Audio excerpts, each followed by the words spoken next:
This podcast was recorded and produced on the stolen land of the Wadawurrung and Wurundjeri people of the Kulin Nations. We would like to pay our respects to the elders and traditional custodians of this land. Sovereignty was never ceded. This land always was, always will be, Aboriginal land, and Black Lives Matter.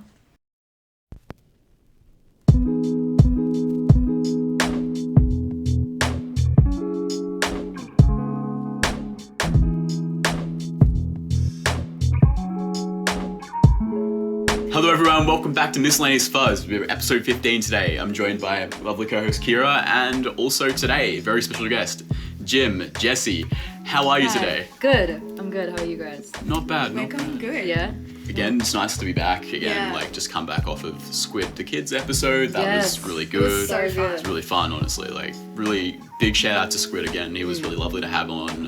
Really optimistic guy. I really enjoyed having him on, and it was just nice to be back and having people in a studio and being able to have people on, because as we've spoken about kind of like previously and whatnot, it's just so much nicer to have people like yourself here to bounce off of us. We can actually just chat about. We were sick and tired of Zoom. Yeah. We could only do so much get over Zoom. Yeah. Over like shitty internet connection and Exactly. Yeah, so And this is so much better. And that's what we're kind of here for. We just want to chat to people in our, music industry and community. And So you're true. one of those people. Yeah. Yeah, I guess. Yeah. I guess. Like you're not like a fully blown like artist. It's like I guess, yeah. Damn. So like for people that don't know, just give a rundown of like your artist name, who you are as an artist, what kind of music you make, that kind of stuff. Yeah. So my name's Jessie. I go by Jim very recently. It's like a recent thing.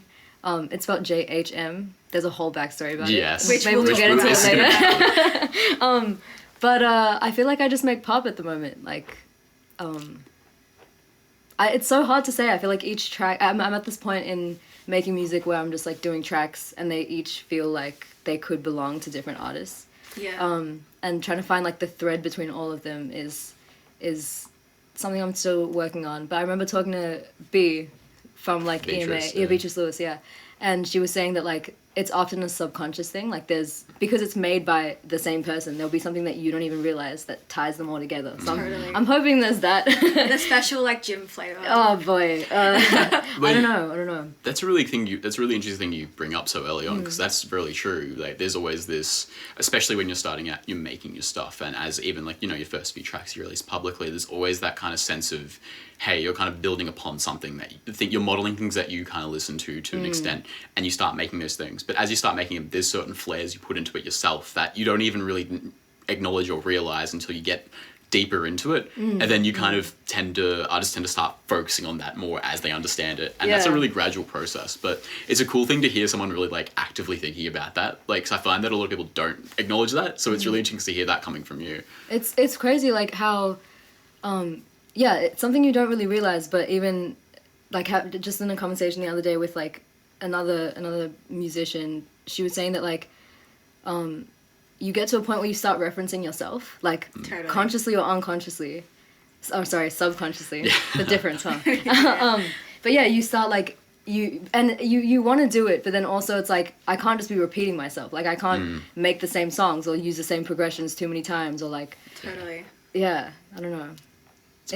It's really navigating that space, I suppose, as well, especially when it comes to making new things. So you also want to be self-aware of like, you want to grow, you want to learn. So by doing that, I suppose, as a musician, it is dabbling in new areas and dabbling in things you haven't done before. Maybe taking that step outside certain chord progressions you use in previous tracks and stuff like that as well. Yeah. But kind of on that topic, I suppose, something I do want to talk about, I know it's been some time, but I would love to talk about it because I was also glad to be a part of it. But I'd love to talk about Santorini. Oh boy. Love to talk about Santorini. Like, Santorini, for anyone at home that hasn't heard, Santorini is a really beautiful It's track. an amazing track. It's a beautiful Do you know track. why it's amazing? Because I'm on it. No. You are.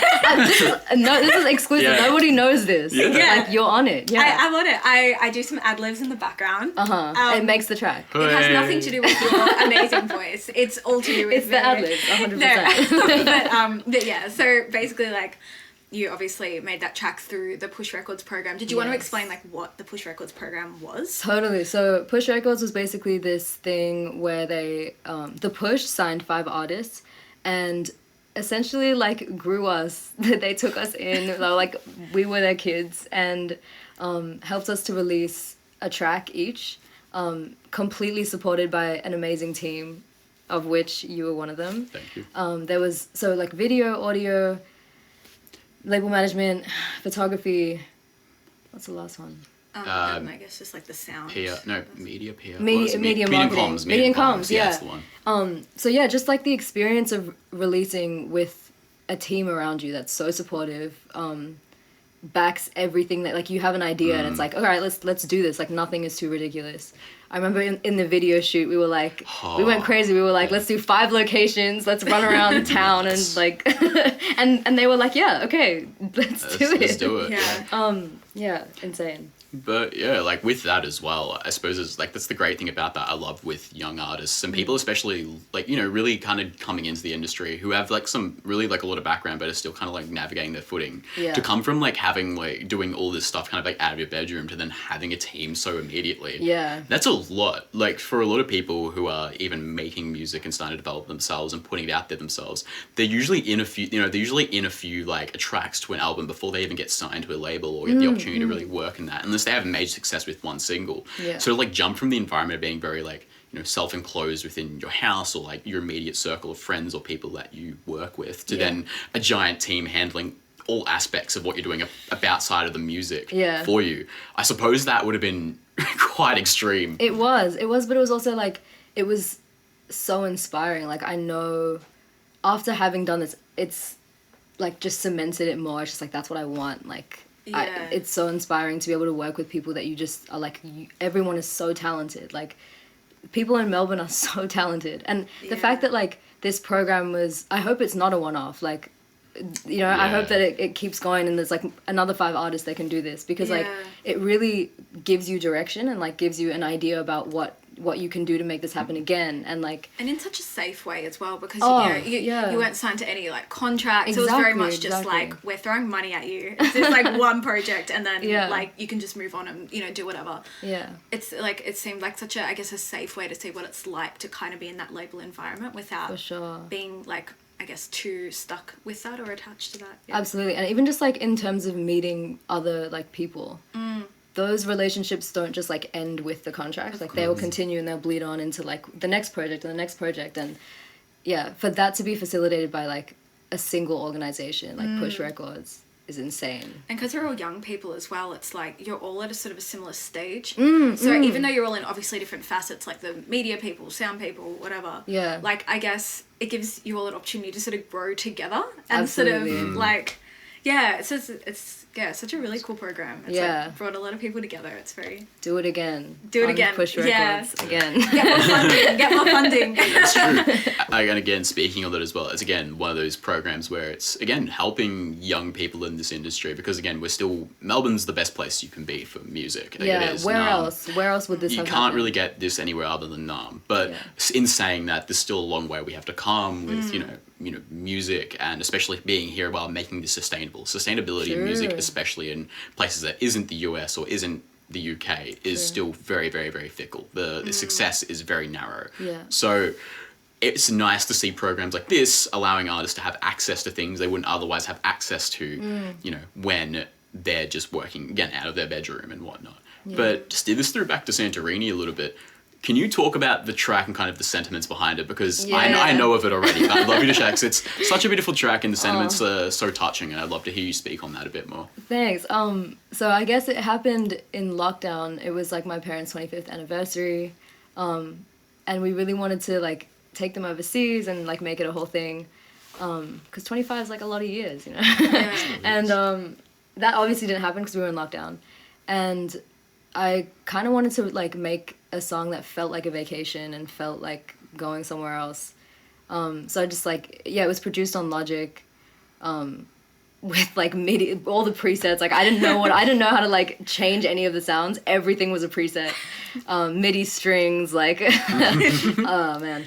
But from there to hear like everything come to life was crazy, because we had like people from the MSO come in to play actual strings on the track. Like, Charlie Woods was, you know, playing horns.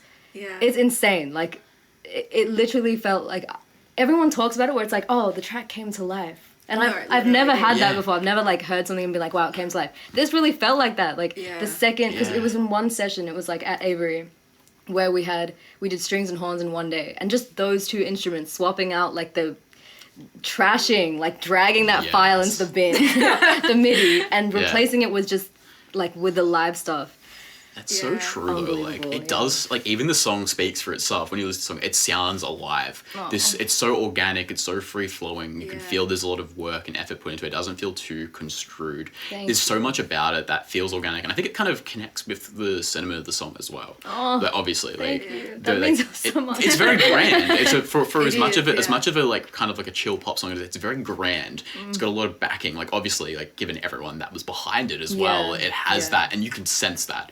And coming from someone again who doesn't have that much output, to hear that coming out as well, it's like, wow, that's extreme. Like it's a lot, and it's like again, like that's hence why I really love listening to it, and it's performed really well too, which is great. Thank you. Like I suppose as well, then like on that topic with it, I got the opportunity to help shoot the music video as well. You did. I shot a lot of visuals for that. But could you lead us through it was directed by Brooke Kimberly, who's of Fair Trade Narcotics. Shout out to Brooke. But I'd love to hear you speak about kind of how the actual concept of the music came about. I wasn't really a part of that. I did more of the shooting. So could you let everyone kind of explain what the music video is about and kind of where it was set and kind of the locations, maybe explain kind of the conversations you and Brooke had about making that come to life? So Brooke and I had a Zoom call, and we were just talking about like, we had an idea of like based on the theme and how the song kind of came about of what it should be like. It was like centered around a romance, and like it would feel very like dreamy and kind of surreal in a way. But thinking about how to make that a reality is like, because those are vague words. Like when it comes down to it, you can throw around words like even dreamy. Like what actually? There's so many ways that you can do that, and we started really broad. We just like threw around all these locations and like, let's do this. And then it was like kind of funneling all of those down into like something that was doable. Barely. It was still, we had like what? I want to say like 4 or 5 locations. We were kind of pulling up to places, shooting, and then like going to the next place. It happened in like 2 or 3 days. Yeah, I mean, like, so one of them particularly that I remember really clearly was, like, shooting at Le Mans Fresh on Sydney Road. I know, it's told me all about. They had like, we literally came in there, me dressed, like, heavy, like, looking so crazy. And there was, like, the rest of, we had, like, 4 or 5 dancers, like, just friends, obviously, and they were, like, dressing up in stuff that Brooke had in her car. They, like, crossed the road, like crossed Sydney Road looking like that Beatles cover album. Like I remember Harrison, who was label management, was wearing like this pink thing that was like too short at the arms. So it's crazy. We pull up to Le Mans Fresh and we're like, can we please film here? Bless them, they were like, yes, you can. I could not believe that. Like, I was so anxious. Thank you, about Le Mans Fresh. Thank you, Le Mans Fresh. You probably just all looked so. I mean, if you're all in colourful fits, like I feel like you all would have looked so like non-threatening. Like the music video is so like just light and like good vibes. So I'm sure. Yeah, if you all were just in like colourful dresses and you're like, hey, can we film here? I'm sure they would have just, why couldn't they? They were so happy. Like, and we were literally like filming in the produce aisle. There was people like, between takes, we would like move so that chefs could like get our apples and oranges and stuff, and we're like, sorry. Like the 65-year-olds were doing their like vegetable shopping. Yeah. Were you able to like not feel too awkward? Like, because I feel like I would get really nervous. I think with all of the stuff that, because another thing with like this artist project is it really feels like a character to me. Like it doesn't feel, it feels very separate from who I am as a person. Can you actually elaborate on that? So what's the difference between Jessie and Jim? I would say that like Jim is how it feels to perform. Like I think going back to before we turned this camera on, we were talking about like live performance and you know how it's such an integral part of music. Like there's no music without live performance in a lot of ways. Yeah. And I feel like just personally, like my background in music has started with live performance, and I really feel like I feel separate from myself when I am performing. And I'm sure, like, do you feel like when you're DJing, it's not you. Like, there's certain things that you'll do, and you might look back and you see photos or something, and it's just like, what was I? What happened with the thought process behind that? But I want to say that like Jim is who I feel like on stage, where it's you don't question anything. Like, there's no inhibition or like hesitation to do things, and it's it feels good to just be so present in the moment. But then like, I don't know, it's almost like it's super concentrated and saturated, and then you like coming off stage and there's a lot more things that you think about, and I feel more like grounded and down to earth or whatever. Yeah. So is gym like, do you find like gym is like an like the qualities of gym, is it aspirational, or are you cool with that separation? I think I'm cool with the separation. Like I can't be that way all the time. Totally. Yeah. And I think some people, when they have like, I guess like an alter ego, whether you call it that or not, like they create qualities that they like want to be more of than in their everyday life. That's so true. And it's sort of like, but then there's also people that are cool with that separation. So it was interesting to hear. Yeah, I think like growing up with like Prince and Grace Jones and stuff, like that's who I want Jim to be. Yeah, you know what I mean? Yeah. Like, no, that makes a lot of sense. And like even the way. So do you think as well then with your process, because this was your first ever music video? Yeah. And me being... kind of. There was one that I did before. Okay. It was me, 2 of my friends. We were in my house. Oh, good grades. Good grades. Yeah, and it was like cool. completely just done at home. Yeah, done at home. So I think to rephrase more that it's the first music video you weren't shooting, like you were shooting for yourself. Yeah. Probably the first budget. First budget as well. Exactly. And often what I find as someone who does music videos and shoots them is I work with a lot of artists who are doing their first like music video where someone else is shooting it for them and they've got a team with it. So I'm often a part of that process. And what I often find is artists are it takes them a good couple of takes or so to get into the swing of that and really feel like they're into it. Yeah. Do you think kind of that idea of utilizing Jim as kind of like the moniker and kind of like the separation between Jesse, do you find that kind of helps you get the confidence to kind of be that person who's a bit more kind of like, you know, or not audacious, what's the word, kind of like boisterous in front of the camera? Yeah, I think so. Like, it's definitely something I'm still trying to grow into. Like, yeah, of course. I find that I'm someone that like with live performance, I tend to do like a lot of rituals subconsciously about like before getting on stage. Like what?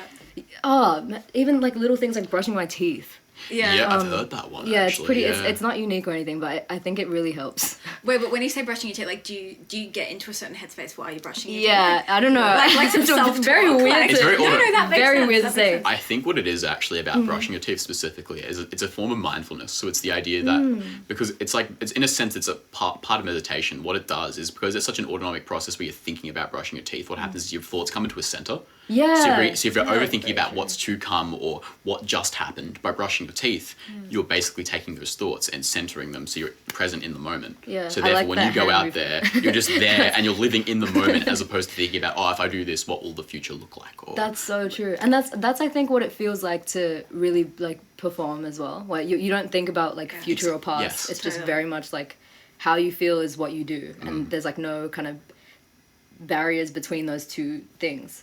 Yeah, brushing my teeth, also like little things like breathing. I remember like if I was like playing with other people, it sounds corny and like not everyone will be down to do it, but like the whole thing of like standing together in like a circle and just like breathing and like aligning all of us if we're playing together and things like that. It's very true. They like help me to transition into who I want to be and like what I want the performance to be like. Totally. And sometimes with video, because it's like there's not that whole thing, like even the makeup and the look doesn't always snap me into the character, but it's like it's something that I want to work on for sure. And that takes time. Like again, that's a process. And I will say again, as someone who's worked with people who have worked on their first music video and is getting into that, you did it very naturally. And again, of course, there's ways to go like, with everything. Yeah. But it isn't easy at all, and especially when it's coming from you're trying to project something that isn't just you being you're trying to project something that's a bit grander, a bit more of an outwards version of yourself. It takes a second to get into that and be that naturally, because you want to be that thing. You want to be that 100%. Artist who's on stage and who's just like kind of running around, having fun, like amping people up, as we see a lot of great people do. But that takes time, because it's like doesn't necessarily come extremely naturally all the time, and that's a process in itself. Which is also kind of what leads me into talking about the change in your like stage moniker. Like what was really interesting is I going was actually from genuinely curious. I know it's just a 1-letter change. I was not curious to know why. not even just the 1-letter change, but I suppose as well like going from Jesse Hillel as a stage name true. Okay. to I was talking about the like just the I to the three stages. So technically from Jesse Hillel, which is your first stage name, to Jim JIM, which became the second stage name. Then the minor adjustment came JHM. Kind of speaking about like the kind of the ethos I was talking about in terms of kind of changing, utilizing Jim as a moniker to as a who you want to be when you're on stage. Coming from using your full name as an artist name, can you elaborate kind of on that conversation, but with respect to like the name change? For sure. Why that happened? I think like just from doing music quite young and like coming from a background of classical music and doing like New Zealand's Got Talent and all that stuff, and having that be my actual name, like having that be linked to my like identity was something that was kind of hard to separate, because like even in terms of something as trivial as a Google search. Totally. Where it's like, it wasn't clean to me. It felt like I wasn't, because from coming to that, like, you see an album that has like a bunch of classical music on it, I sound a lot younger. Of course. Versus like what I'm trying to do now, which I feel like is more of a representation of who I am right now, and the other stuff isn't. Can you explain to people that may not know? So you mentioned that you were on New Zealand's Got Talent. Is that something you'd want to talk about? Like just... I mean, like, it was something that I did when I was younger.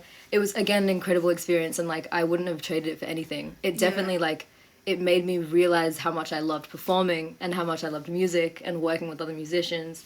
The experience of recording an album was, like insane. I have a really bad memory, so, like, of everything. I feel like I gained consciousness at, like, 15.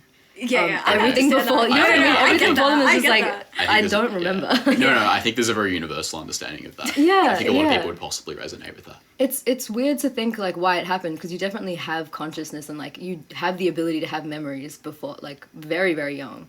But I don't know, something like there's like a blurry kind of, all these experiences where it's like, especially because it's videoed as well, like there's videos of it online, and it feels like watching another person. Like I don't remember what it was like to be on stage. I don't remember, like, I remember very little, very detached, very like minor details that don't actually account for anything, but it will be like the fact that before I was on stage there was like pasta, that's what I ate. You know what I mean, like things like that's what I remember.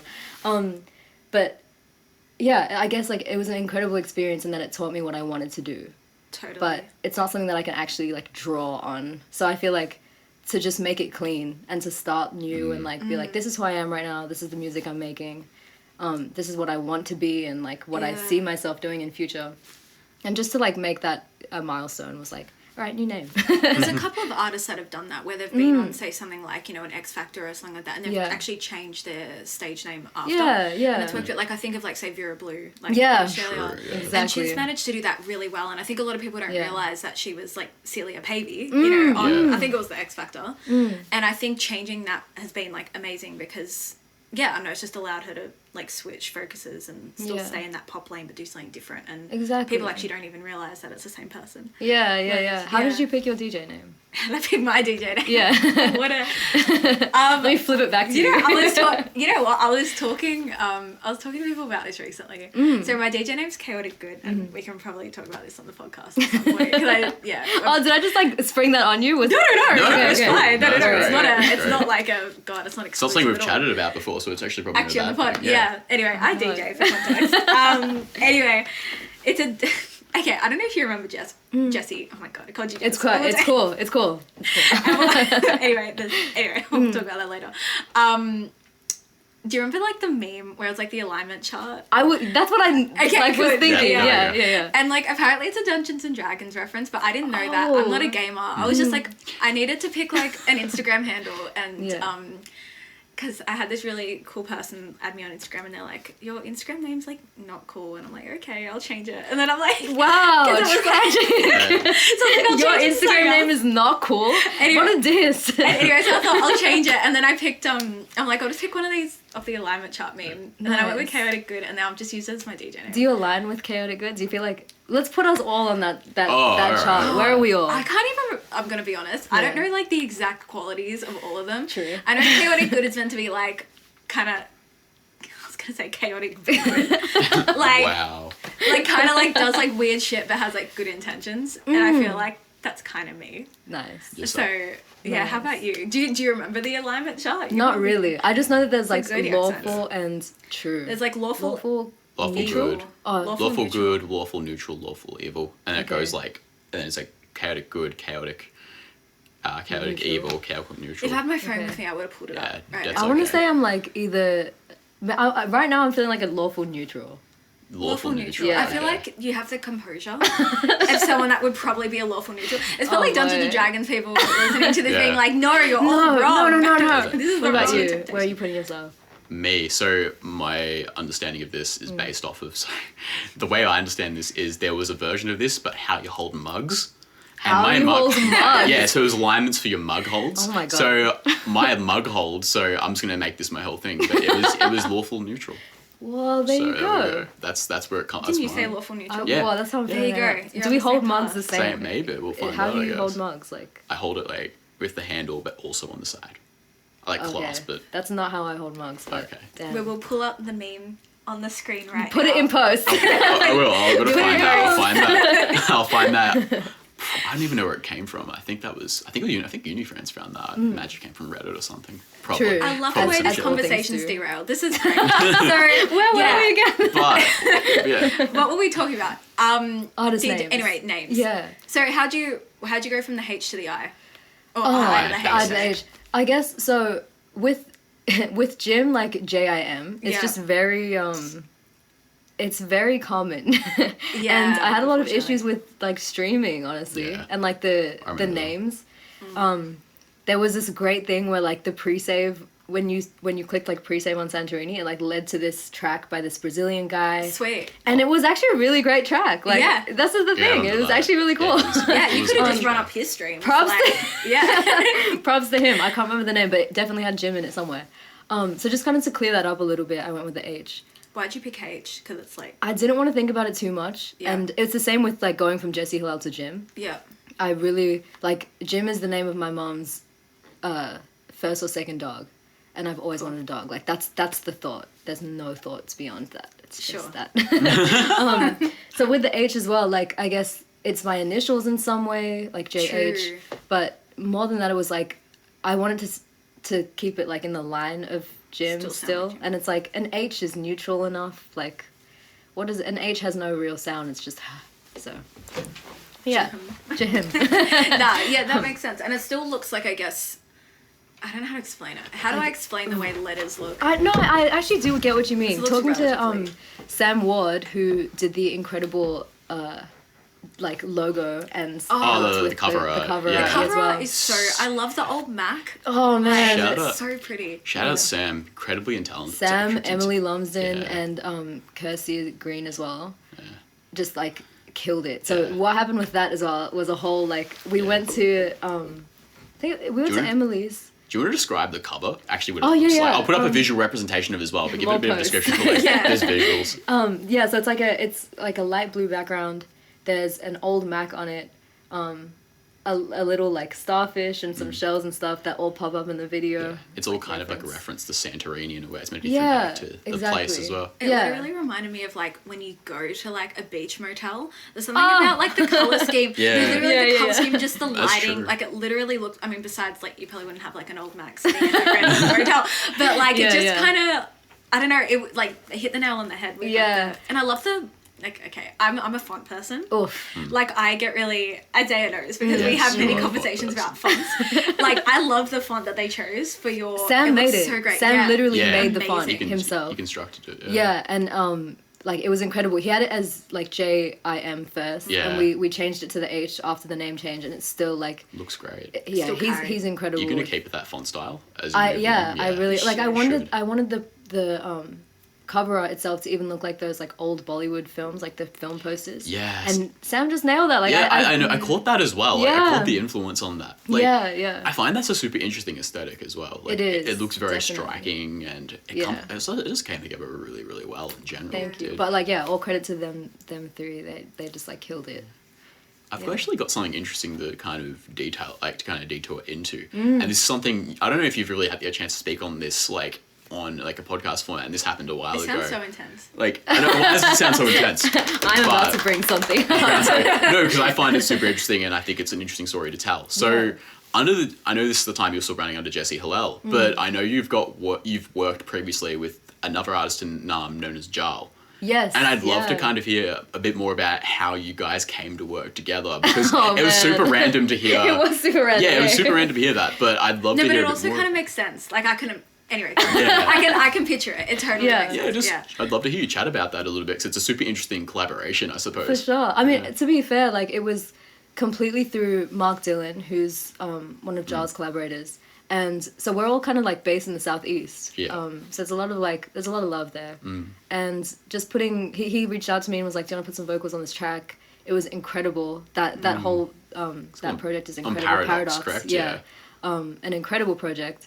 And I was just really honored to be able to work with him and to work with Mark as well. And there's just been so many like little links to like the Southeast community that have come up recently without any prompting at all. Like I'm working on this track recently, and the guys I was working with pulled up this drum sample, and I was like, "Oh, this is sick!" And they were like, "Oh yeah, we got it from this guy called Mark." And I was like, "Wait, Mark who?" And they were like, "Mark Dillon." I was like, No way. Are you serious? No way. Like, the fact that these two people based in Ringwood know Mark, that, like, Mark and I have been talking, and that, it's just crazy. And, like, I recently put vocals down on another one of Mark and Misfit Minded's project. Oh, Misfit Minded. Yeah. Again, and he's from Southeast as well. Exactly. Yeah. Like, man, people are...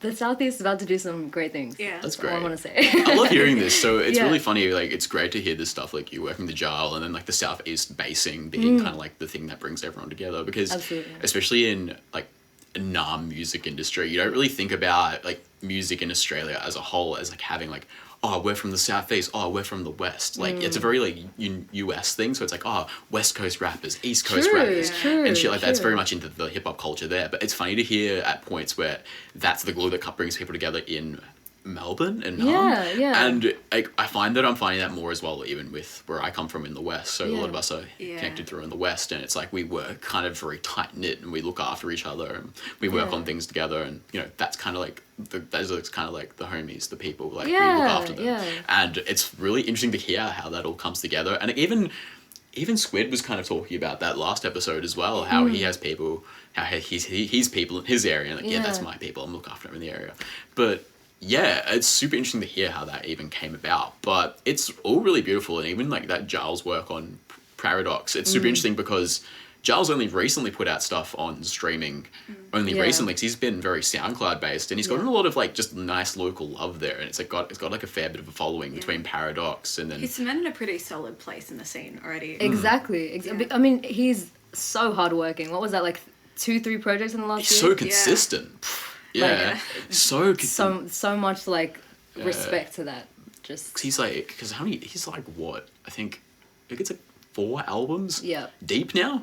And he's only got an EP on Spotify. He hasn't even started putting out like actual full length material on like streaming. Exactly. So I'm super curious to see when that actually comes along. And again, I keep wanting to hear. I hope there's more of that like Southeast connection, because I want to see more of what comes out of there, because everyone seems super tight knit and makes me super excited. Well, I'm hoping to have some sessions with Mark soon. We've been literally saying this for the last like 2 years, because we've actually never met.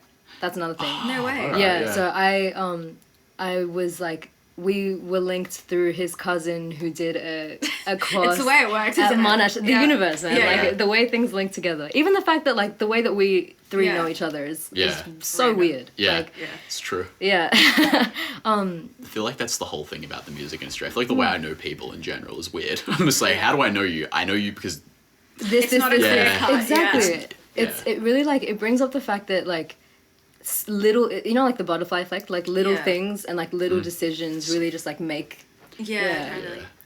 It's a great way to describe it, actually. You know, I agree. Like, it's very much a butterfly effect. Like, again, and it's wild to think that like even the current situation we're in with like COVID lockdowns and everything that happened in the past literally year and a half or so, if it weren't for it, none of us would probably be sitting here right now. How weird. Yeah. None of us would be here right now. Yeah. And also, like, I feel like met so many people or worked on so many things with people, but like it's been mostly virtual like over these past 2 years, and it's like you kind of sometimes forget that you haven't met a lot of people in person, like or like that so regularly. Strange. It's kind of like anyway, and then when you do, it's like it's a weird feeling. It's so new. It's pretty different from like the past as well, where it was like the way that relationships were formed were very much like a physical thing in terms of like I'm meeting someone and like we're knowing each other based on like I don't know, just different things, whereas now like it's really about what you say, what you do, totally, and like nothing really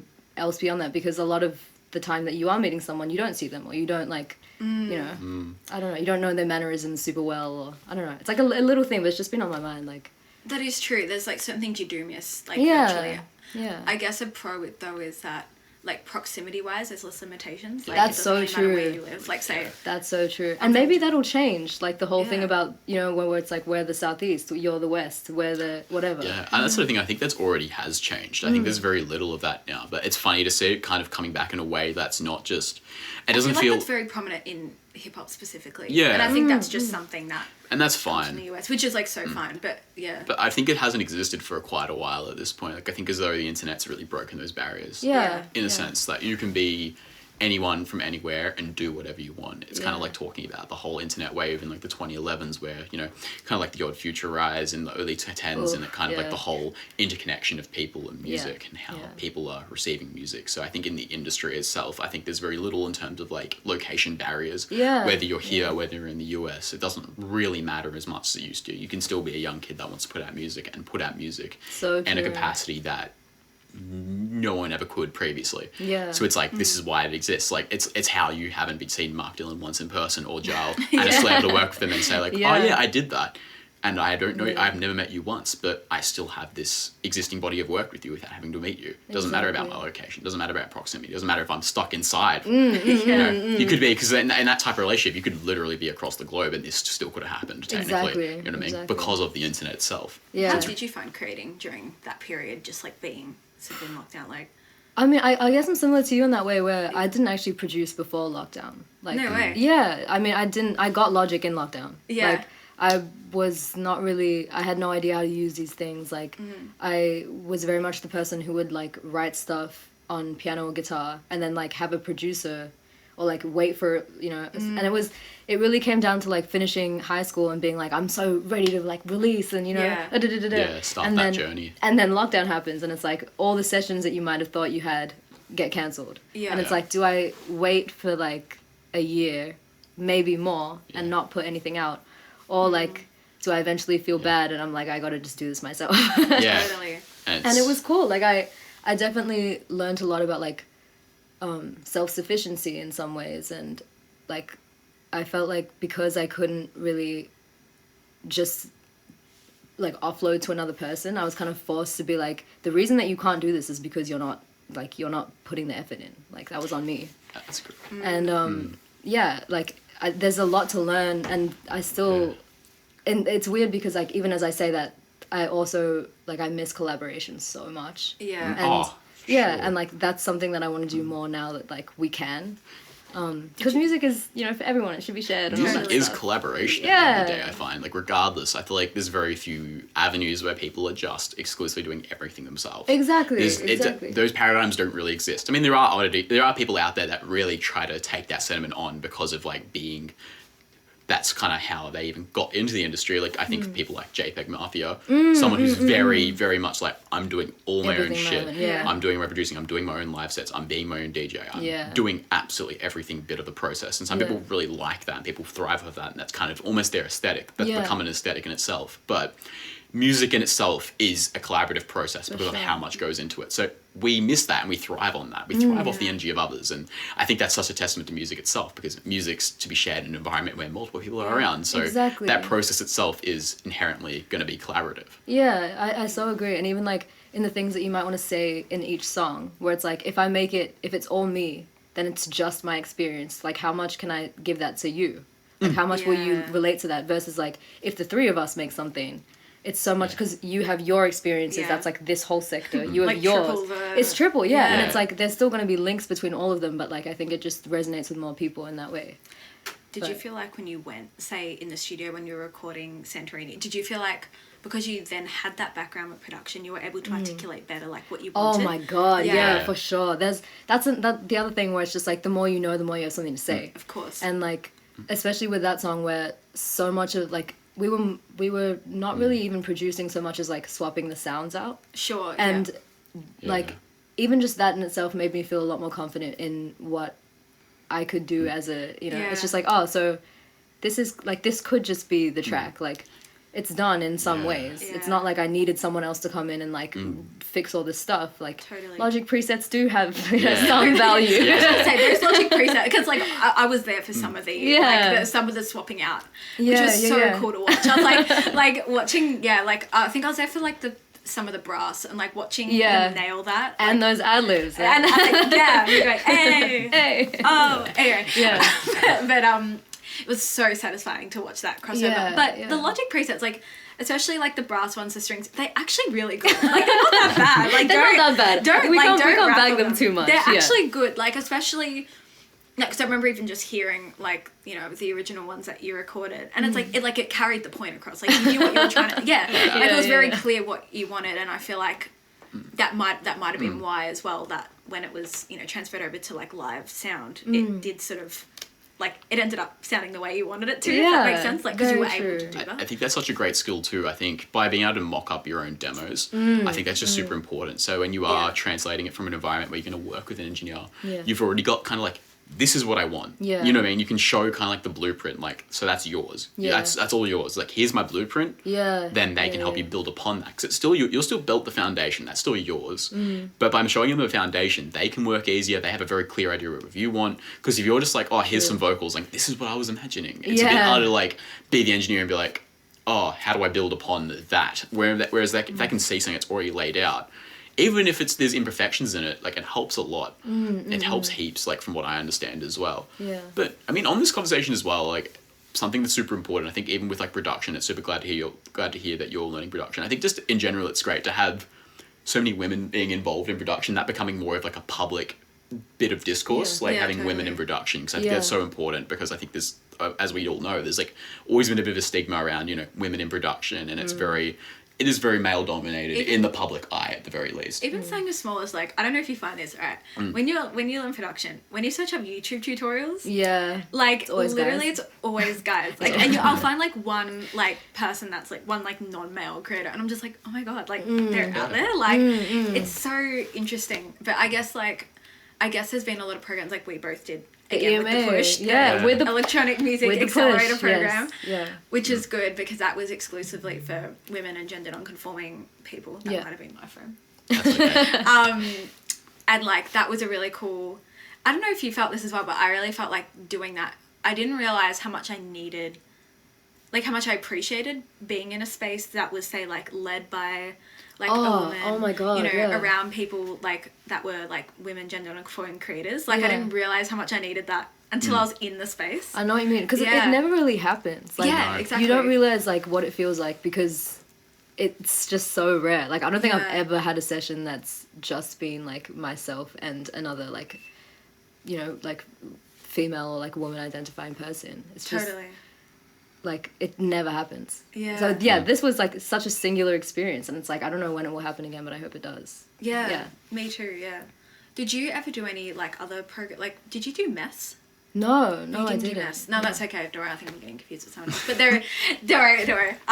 But yeah, because there is also like this other space where they just have like a bunch of like synths, and they teach like women and gender non-conforming people how to like use them, and it's a full thing. It's in Melbourne as well. Yeah. So but yeah, it's been cool to see more programs come up that like kind of achieve that similar goal. Yeah.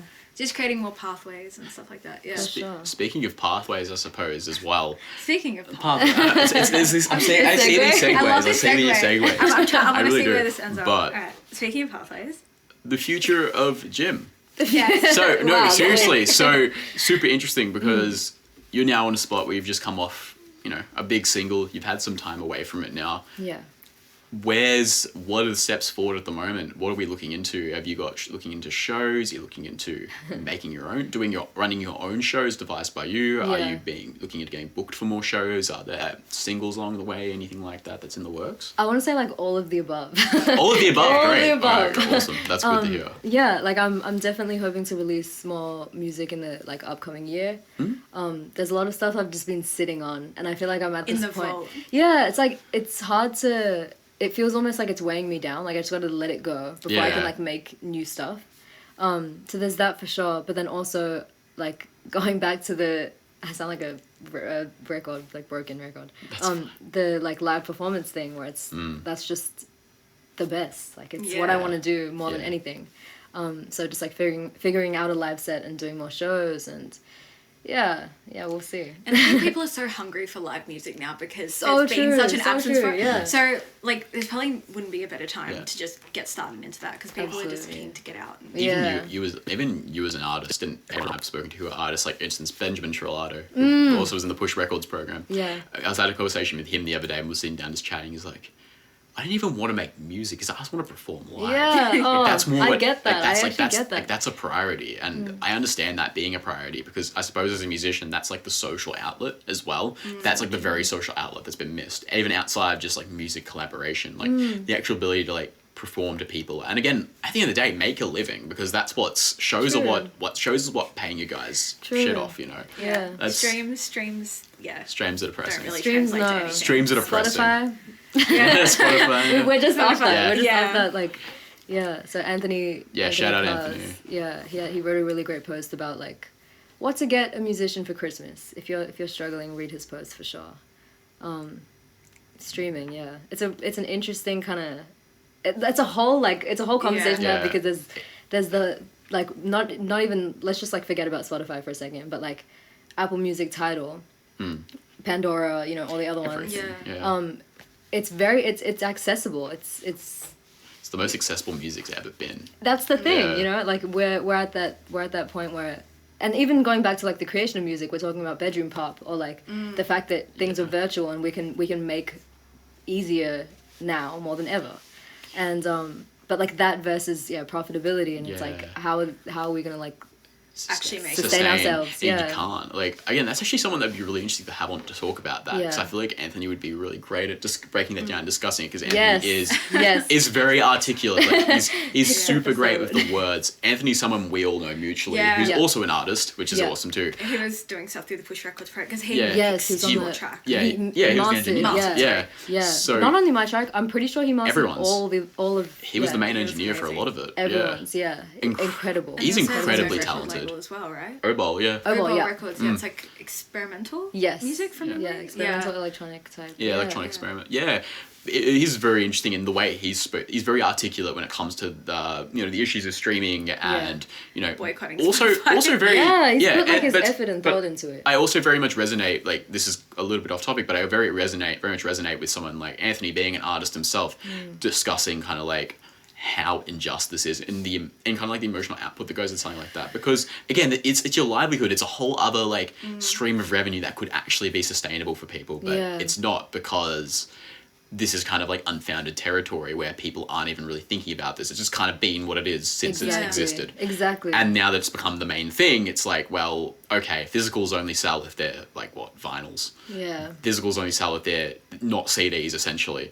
So it's like the only way you guys are really making profit outside of live shows is like the occasional physicals and people just wanting to buy music. So like platforms like Bandcamp, where sometimes if you're someone where you do want to just buy a musician's work, they'll just buy the digital work, but that's hard for people to part with their money because people need that physical property. I remember as a kid going on iTunes and being like sitting and just like looking, I'm like, okay, I've got my $20 iTunes voucher that I got for Christmas. Do I want to spend $1.50 on this one track? How much do I love this one track? Like, but I guess what's good about streaming is that like I've been able to expose myself to so many different other genres that I wouldn't have otherwise like wanted to invest in like listening to. So true. Like spending my money like on. But then it's like it's such a because it's been great for music discovery because I feel like people's tastes now are so much broader. It's great. And people can pull inspiration from a lot of different things because we have better accessibility to it. But then it's like, at what cost? It's such an interesting... It's good with the bad. It's good with the bad. And I think as well, it's getting to a point where, look, it's been great. We've all had this access to music and everyone's changed, honestly, probably for the better with respect to our taste and the amount of things we're hearing. But it's now to a point where I think we're at a point, we've lived with this for a while. We've been with it for a while. We've had the opportunity to experience it. We know this is what the new mainstream is. Streaming is the new mainstream. We know this. We've established it. It's the same with Netflix. It's the same with, it's not really going anywhere. It's now the time where I think there needs to be more of an active approach to looking into these systems and be like, hey, this is like the foundational norm. Yeah. Let's improve this. Yeah. Like now is the time. We've had enough time to dawdle about it and go, oh, it's new, like all this stuff. Now's the time where we can actually, take a stance on this and be like, hey, this isn't right. Let's actually look into improving this, and even just practices in general, like being more critical of things, because we've been very much blasé about it because it's just accessible. Anything that's accessible, it's hard to change things which are just artist there. Merch. Buy artist merch. And go to artist shows. Spend money on Bandcamp. Yeah. So true. Bandcamp is the way forward, honestly. Yeah.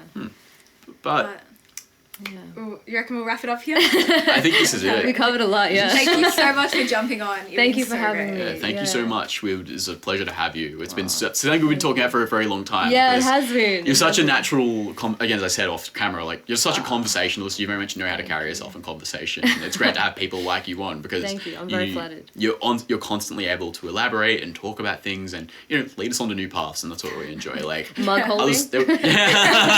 Mug holding. A very intensive conversation. But much needed. Thank you so much for being on, and thank you for everyone listening today. Thank you guys for supporting this podcast. It's amazing. Thank you for announcing that. But no, we really much appreciate everyone who still tunes in and is eager just to hear new things, and we're just so happy to have people on and get to talk to artists. And amazing. And we're excited to see what you've got in the vault. Oh man, I'm excited to show you guys. And we'll pull up at shows. Anything you would like to plug at all? Just man, I guess just like socials, like I'm for Jim's music, FORJHMS music on Instagram, and that's probably just where everything will be announced and stuff. I'm really hoping to release like January next year, so stay tuned. Keep an ear out. Oh, January, that's sooner than what I thought. All right. It's pretty soon. Great. Cool. Yeah.